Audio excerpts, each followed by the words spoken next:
Welcome back, friends. Today we're talking about the Rocket Gunners. So according to this, we've got pretty high damage, reasonable cooldown, but amazing range.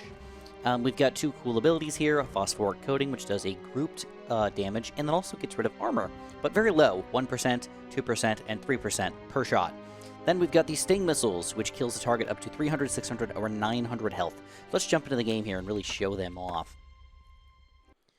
So a couple things to note is right from the get-go, they do have health and they are able to be killed. So that just is weird. As a tower, it's goofy to see it, but they can indeed die.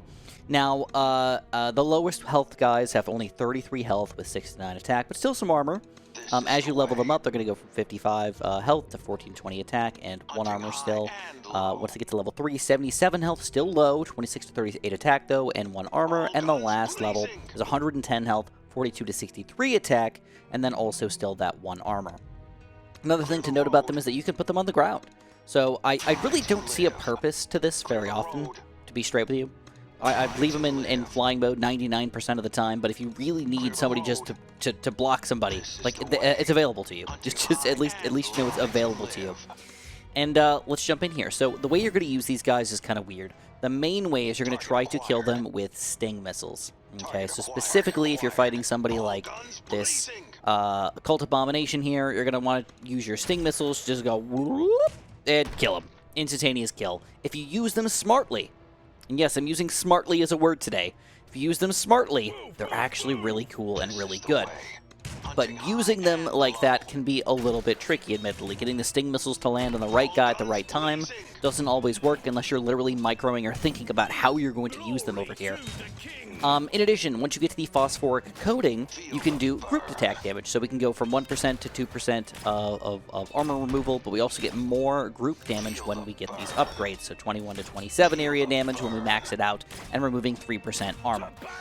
So that literally is 3% of the armor. So there's like a percentage-wise that each unit has as far as armor is concerned, and it's between 1, 2, and 3 as far as they show you, but there's actually a number involved with it. So we can actually watch it live in action with these guys trying to remove the armor once we get to a big guy with armor on them.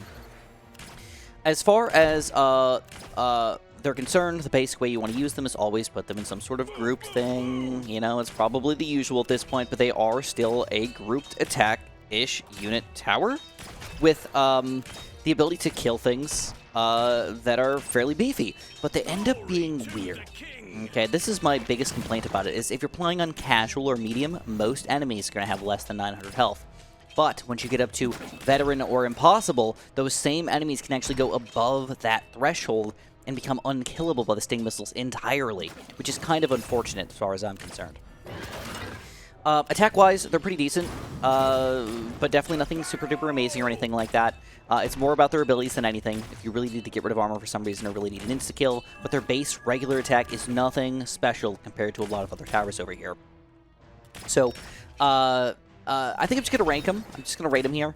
I don't love them, but I can see why a lot of people would like them a lot. And if you use them really, really, really smart-like, you could definitely use them to their full advantage. You know, blocking guys and the versatility of them is just kind of cool more than anything else. So I'm going to still give them an 8.5, even though for my personal use, I probably wouldn't use them that much. I still think they're a fun and cool tower in the game, and I think that they're pretty fair for what they do. So